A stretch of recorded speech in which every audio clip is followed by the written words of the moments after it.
What if I told you that Hispanic America's fight for freedom started thousands of miles away in a chaotic Spain? This is the untold story of how the fall of two kings and the rise of local councils across Spain planted the seeds of revolution in the Americas. In May 1808, Spain was thrown into disarray. French Emperor Napoleon Bonaparte forced King Ferdinand VII and his father to surrender the Spanish throne. Suddenly, Spain had a new ruler, none other than Napoleon's brother Joseph. Chaos erupted, and this wasn't just Spain's problem. What happened next would set Hispanic America on an irreversible path towards independence. As Spain fell into crisis, resistance spread like wildfire. Local councils known as juntas were formed to reject Napoleon's puppet king, sparking a national rebellion. And in July 1808, at the Battle of Bailén, the impossible happened. Napoleon's supposedly invincible army was defeated for the first time in history. Among these heroic soldiers fighting for Spain's freedom was none other than José de San Martín, who will appear later in our story. This victory sent shockwaves across Europe and gave hope to all those fighting Napoleon.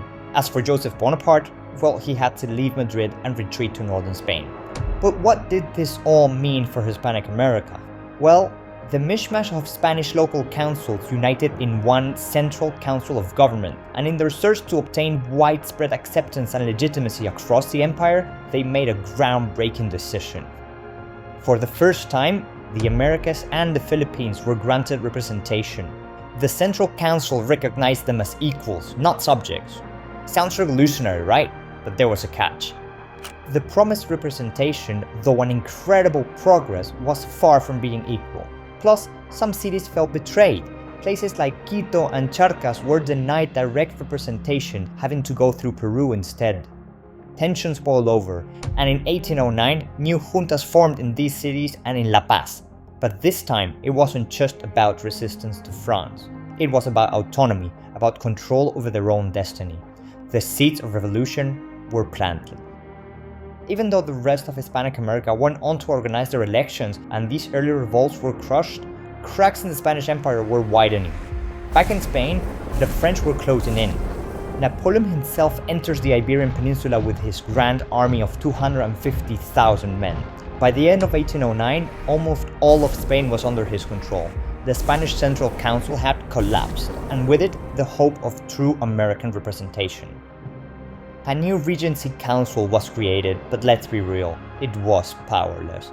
It controlled almost no territory and had zero legitimacy in the Americas. The promise of unity with Spain was shattered. With no king, no legitimate government, and no representation, what choice did Hispanic America have? It was time to take control. Independence was no longer just a dream, it was inevitable. Juntas formed all across the continent and deposed the imperial authorities. The revolution had begun. This was just the beginning. In our next chapter, we'll dive into how these juntas evolved into full-blown revolutions, leading to the first declarations of independence across Hispanic America and to war. Stay tuned, this story is just getting started. If you liked the video, don't forget to hit like and subscribe to our channel so you won't miss any future episode.